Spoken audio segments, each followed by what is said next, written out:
Becky adjusted her scarf in the mirror, the crisp navy of her uniform spotless, her blonde bun tightly coiled. She looked every bit the image of a first-class flight attendant. It was her third year with Aerolux, a private luxury airline catering to CEOs, politicians, and celebrities. Becky prided herself on reading people in seconds. Who was important, who deserved attention, and who didn't. As she entered the jet preparing for takeoff from JFK to Los Angeles, she glanced at the manifest. Only 6 passengers. Easy flight, high profile, high expectations. She walked through the aisle with confidence, checking champagne glasses and monogrammed pillows. Then she saw her, a young black woman in a gray hoodie, black jeans, and sneakers, no designer bag, no assistant, sitting in seat 1A. Becky blinked. 1A was always reserved for the primary client, the billionaire, the one paying for the entire flight. "Excuse me, ma'am," Becky said, forcing a smile. "I think you may be in the wrong seat." The woman looked up, calm. "This is my seat." Becky's smile tightened. "I'm sorry, but this seat is reserved for Ms. Rhodes." "I am Ms. Rhodes," the woman replied evenly. Becky froze, her brain refusing to process. This woman? No way. Ms. Rhodes was the tech mogul behind Skycore, a quiet billionaire known for innovation and a fleet of private aircraft. But Becky had imagined a sharply dressed, older white woman. Not this. "Do you have identification?" Becky asked, her voice laced with disbelief. The woman reached into her hoodie pocket, pulled out a sleek ID card, and handed it over. Dr. Alicia Rhodes, founder and CEO Skycore Technologies. Becky stared, then forced a laugh. "Oh, well, you're not what I expected." "That much is clear," Alicia said quietly. Before Becky could recover, a tall man entered, Marcus, the co-pilot. He spotted Alicia and immediately smiled. "Dr. Rhodes, good to see you again," he said warmly. Alicia nodded. "Thanks, Marcus." Marcus turned to Becky and added, "She owns this plane." The silence that followed burned. The flight took off, but the mood remained cold. Becky tried to offer service, drinks, snacks, small talk, but Alicia declined everything with polite detachment. Every refusal felt like a mirror. 2 hours in, Becky stood at the galley, flustered, as Marcus walked by. "Why are you avoiding her?" he asked. "I'm not avoiding," Becky snapped. "You humiliated her in front of the crew." "I didn't know who she was." Marcus raised an eyebrow. "You asked for ID because she didn't look like a billionaire?" Becky flushed. She was wearing a hoodie. "She built satellites. She can wear whatever she wants." The rest of the flight crawled. Becky kept rehearsing apologies in her head, but none seemed enough.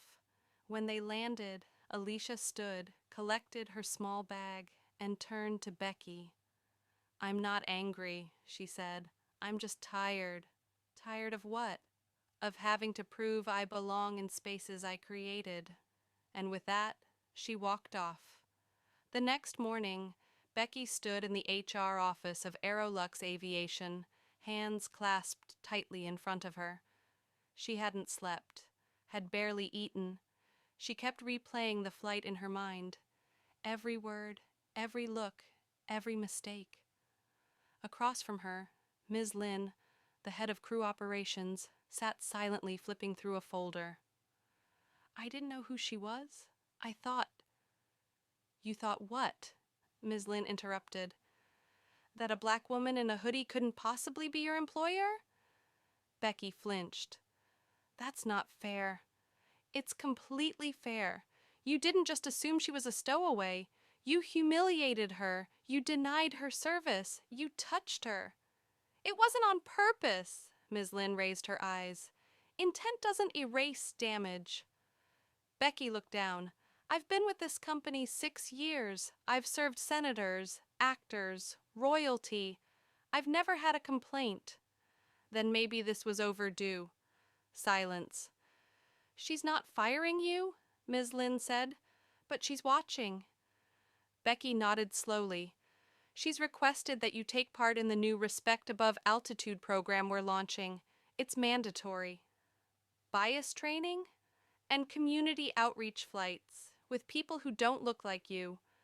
Becky opened her mouth to protest, then closed it again.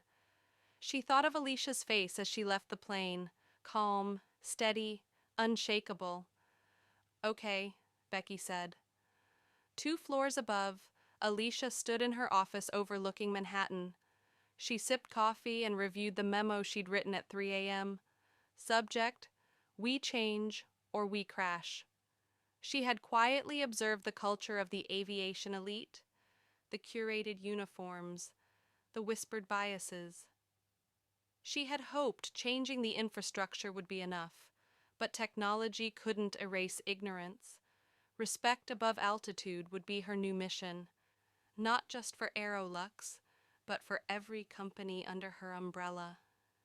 Her assistant, Jordan, entered. The press wants a statement. Tell them I'll speak next week. Personal interview? Yes. They're going to bring up the Becky incident. Let them. I don't hide. Oh, and Marcus?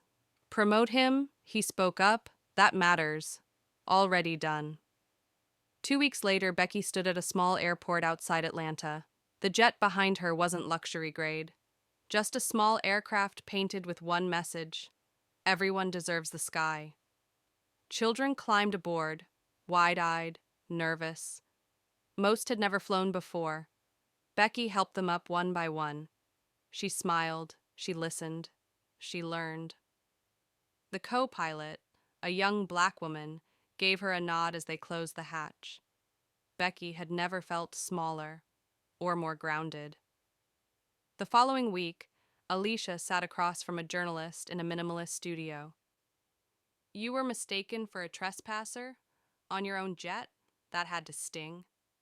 It clarified, Alicia replied. Clarified what? That we still have work to do. Did you want revenge?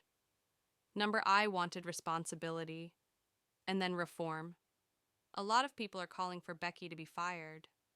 She made a mistake, a big one. But if we fired everyone who failed to recognize value in others, we'd lose half the workforce. The point isn't punishment. The point is progress. You don't sound angry. Anger is easy. Change is hard. 1 year later, the San Francisco Conference Center buzzed. Becky adjusted her badge. She wore a navy blazer now, no longer a flight attendant. She had rebuilt, not her career, but herself. She hadn't seen Alicia since that flight, until now. Alicia stepped on stage in a black pantsuit. I'm not here to talk about engines or data, she said. I'm here to talk about altitude, not the kind that lifts planes, the kind that lifts people.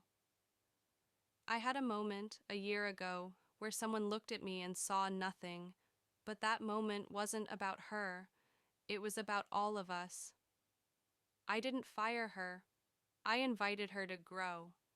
Today, she's part of the reason you're all here. She turned to the crowd. I'd like Becky Whitmore to stand. Becky rose slowly. People clapped. Alicia smiled. She made a mistake, then she made a mission. Later, in a quiet lounge, Becky approached. May I? Of course. I wanted to thank you. You've already done that. I wouldn't have given me another chance. I didn't do it for you. I did it for everyone who's ever been told they don't belong. I've spent the last year trying to be better. You are. We all are. Or we can be. I'm launching a new program. I want you to help lead it. Are you sure? I don't hire perfect people. I hire the ones who've learned the hard way. 6 weeks later, a new jet sat on a Houston runway. Simple, clean. A decal on the door. Lift each other. Becky stood greeting passengers, students, teachers, volunteers. Alicia stood beside her. You still sit in seat 1A? Always, they laughed, and as the plane rose above the clouds, the past finally let go.